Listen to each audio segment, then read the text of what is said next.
So, implicit bias, also referred to as implicit social cognition or unconscious bias, describes when a person forms social stereotypes and beliefs about certain groups of people outside of their conscious awareness.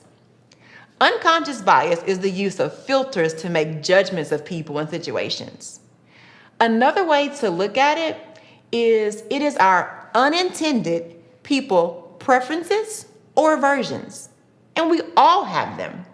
We begin to form them as early as 5 years old.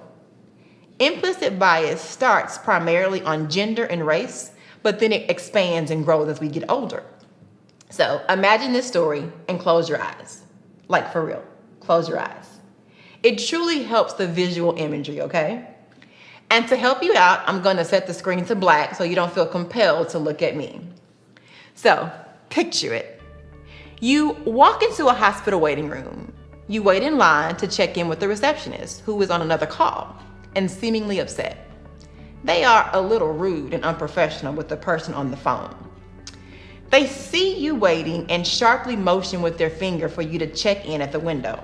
And lucky for you, because the new receptionist is so much more kind. They greet you with a warm smile and you quickly get checked in and everything is smooth again. You take your seat. You notice a wonderful couple with their 2 cute little kiddos sitting across from you. And just then the nurse calls you back. They assess you and get pertinent information, and then they leave the room right after letting you know that the doctor will be in shortly. You have just enough time to find all 7 dogs among the 100 cats on the wall poster before the doctor enters the room. The doctor comes in and gets right to their evaluation. Now open your eyes and let's go back through the story, more specifically the characters. In the story, what gender and race were each of your characters? The receptionist, I'm pretty sure it was a woman, but why? The couple and their ultra cute kiddos? Whether it's a husband and a wife, 2 men, 2 women, what color? Were the rude receptionist and the nice receptionist the same nationality or different? Why? The nurse, male or female? The doctor, man or maybe a woman, but why? The answer to each of these whys was your unconscious bias. Our brain automatically places people in categories based on gender, race, age, height, body size, religion, sexual identification, profession, and many others. And it's okay that your brain does this. It's supposed to. Our brain is flooded with 11 million pieces of information each second, but the conscious brain can only capture 40 to 50 pieces of data and can only process 7. So what happens to the other 10,960,000 pieces of information? They get chunked, lumped, filtered. One of the most important functions of the brain is to filter information and tell our body what to do based on that filtering system. Think of yourself as literally having 2 brains. Brain 1, the conscious brain, it deals with facts and data and works slowly and more precisely. And for that reason, it does not have a large capacity of data processing. Then there's brain 2, the unconscious brain, where our habits and intuition derive. It works fast and has a large capacity and uses patterns to categorize and lump things together.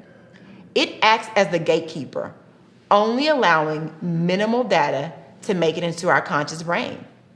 The vast majority of all of our decisions and actions are based off this quick, shortcut filtering and chunking process of our unconscious brain.